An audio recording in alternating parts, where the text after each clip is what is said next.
You guys played fantastic all year. The only word that I can think of right now is just heartbreak with the season that you guys have had. Can you just reflect on that and reflect on what you're feeling and what you're thinking right now?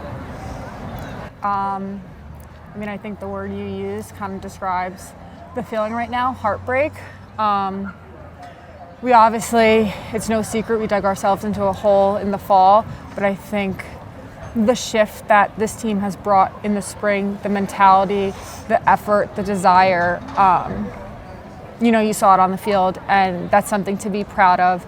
And then to walk away and just fall a little short it's going to sting for a while. But I don't think that we should be remiss of what this group accomplished the second half of the season. Totally. I think we gave it our all, and I think everyone could see that. So it's a disappointing end when you empty the tank and you still have defeat. But like Tay said, for a first year, we've come so far and we've accomplished so much. So from here on out, it's just building on to the next season. You guys said that perfectly. Obviously, you were aiming for a sellout. There's still quite a few fans here. Just what did it mean to have the support?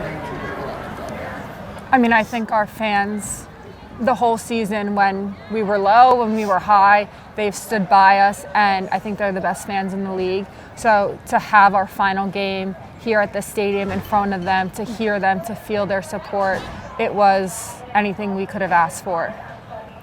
Yeah, the energy of the city is amazing, and it's truly awesome to see rain, shine, hail. There's always seats filled in this stadium, and you can't say that for other teams in this league. So big shout out and thank you to them, because without them, this wouldn't have been possible. So you just completed the greatest comeback in USL Super League history, and you did fall short. But how will you take what just happened in these experiences into next season? I think it's a learning curve, and I think it's a step, and I think Joe had mentioned it before that this team has built a foundation. And, I think as a group, have learned that we're good enough, we're strong enough to build ourselves up, to withstand games, to get results, ugly, pretty, whatever it may be. And that's how you build a strong club. You have to build a culture. And I think that's kind of just what we continue to build off of, and the results will follow that.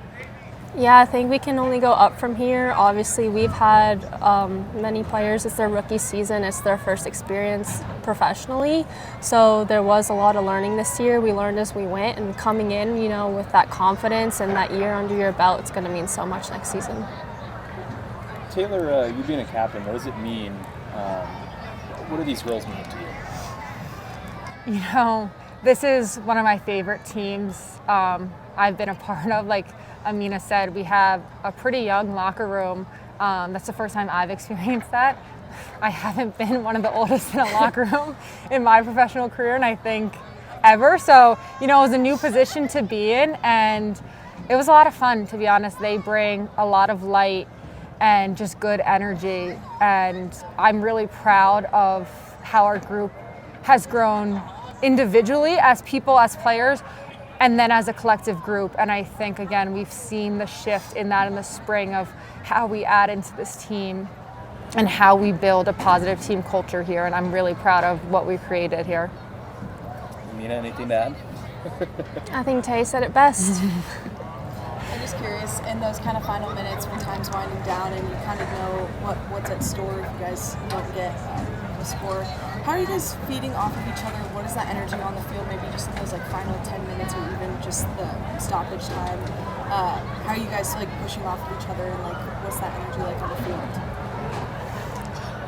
I think for us, it's borderline frantic, but we got your back. Yeah. There's always I heard Sarah the whole time. She's just have hope, just believe, let's go, let's keep going. And it's just positive, just comments from people, and we're just we have to go, we have to run forward. If you're tired, it's that final push. Emma was pushing me up. She's look, I'm gonna play defense for you, just go, we're just gonna lob it, and we're just trying to get any chance cross shot off around the goal corner. So yeah, that's kind of what it's about. Yeah, Amin said it perfectly. Have each other's back. It's kind of next man up mentality. You know, you fight for the person next to you, and I think in those final minutes, that's what you're doing. You're looking around, you're looking in the stands, you're fighting for all of those around you, and it's that one final sprint, that one extra tackle, whatever it may be, but it's all about the people that you're doing it for. I saw you guys huddled after that first goal from Fort Lauderdale. What was said? Because then you guys scored like right after that. What did you guys say to each other after that first goal? For us, it was just to calm down. You know, obviously no one wants to concede that early, but it wasn't. We had plenty of time left, so it was to calm down, play our game, and we will execute. We didn't have to get frantic in that moment. We just had to calm down, kind of maybe step it up a little bit. There had to be a little more bite to us. But I think it was just like kind of a good reset. And like you said, I think less than a minute we scored the next goal. And then we kind of settled in and played to our strengths. Okay, I'm going to let you guys go over and toast with Coach, and then we'll bring Coach over afterwards. Thank you guys. Thank you guys. Coach, first of all, I do want to thank you for setting up such an awesome culture here. We can see how passionate the fans are. Could you please just reflect on the season and what you're feeling and thinking right now? Yeah, obviously disappointed we didn't, our goal was to get into playoffs, and we gave ourselves a chance, a fighting chance. So proud of the team and how they've trusted the process and really just built a foundation of, that culture, that team, what we wanted to build here in Spokane. So I know it's just year one, and I just can't wait to see what happens after that. But the city has embraced us. You saw the buzz of the crowd, the syndicate, everyone who's been there through the highs and the lows of the season. So I can't thank the community enough. I couldn't have asked for a better place to start a team. You see all the support they give all of their professional teams, all the college teams. So I just feel like it's it's amazing. Hard to find words, honestly.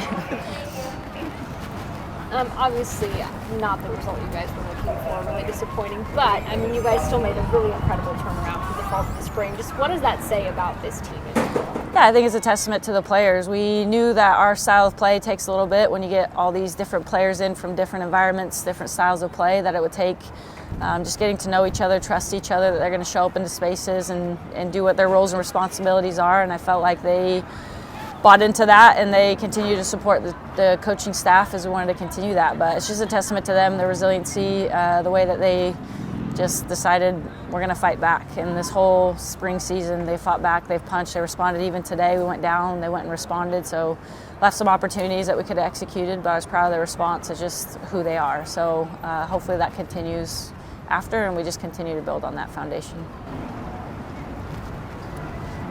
I'm going to ask something not about the game. In a few years' time, when you reflect back on this experience, is there a moment that will stick out to you from all of it? Oof. Man, that's a good question. I think there's the thing I'm most proud of is how the players respond, because that's life.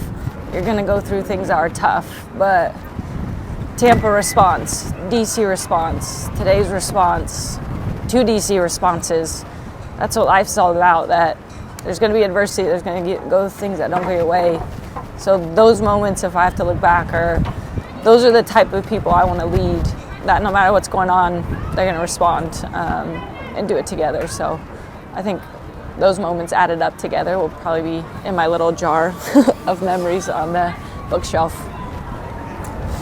Coach, I know you've had quite a few different teams that you've coached for, but what did you learn from these girls? Oh, man.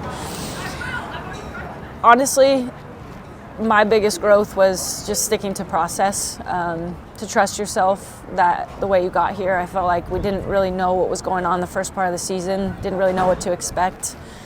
So at times, I've used this analogy, but you almost squeeze the hamster, like, why can't this happen? But I sat down, how do we make this clear? How do we stick to the process to be able to control the things we can control? In coaching, you feel the pressure, you feel that. So you try, well, maybe if I do what Pep does, maybe if I do what this does. But I feel like just growth for me going into a new environment is, how do you want them to play? Are you clear in how you want them to play?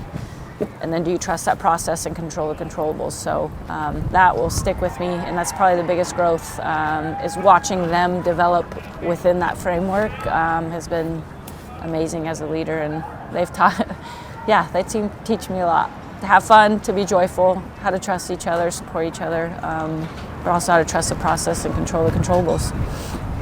There's one thing about deciding on what's next for your process and how to be successful, and there's another thing about being able to implement it and be successful and kind of that fight back from the fall of the spring. Why are these particular girls able to be successful with kind of sticking to something that you guys decide for the spring and actually running with it? Yeah, because they love each other. I know that everyone says that, you know, you want a family in the locker room, you want ones that get along, but they really truly love each other. They support each other. They're joyful with each other, even if they might not like the role that they're in. They continue to support and cheer and help. So we've got players that maybe don't get a lot of minutes, but they're pushing so hard in training to make it better. And at this level, sometimes it can be a dog-eat-dog, or it can be players that are jaded or kind of see this as too much of a job. But this group, the way that the organization helped build this roster with just high character, high performing athletes, and I think that's what helped too, is even when we were in lows and travel and with each other, we just stuck together, and it was the next 90 minutes in that locker room, and that was our focus, is the next 90 minutes and those players in the locker room. Going forward, what are you telling your players, going into the next season? Yeah, I hope. I know, again, it's disappointing that we didn't get in, but I hope they realize and take a 10,000-foot view of what they were able to accomplish, the turnaround, just the foundation that they set, the mentality, the character, and that whoever comes in, now they know this is what Zephyr's identity is. We're going to work, we're going to play good soccer, in my opinion, and we're going to do it together. And we're going to trust each other through the highs and the lows. We're going to be who we are and our identity, and I think that translates no matter who comes in. And the group, obviously there's going to be players that aren't back in, but I feel like that core group will continue that because they got to see how powerful it can be this second half of the season. Thanks, Coach. Thank you, Coach. Thanks, Joe. Yeah.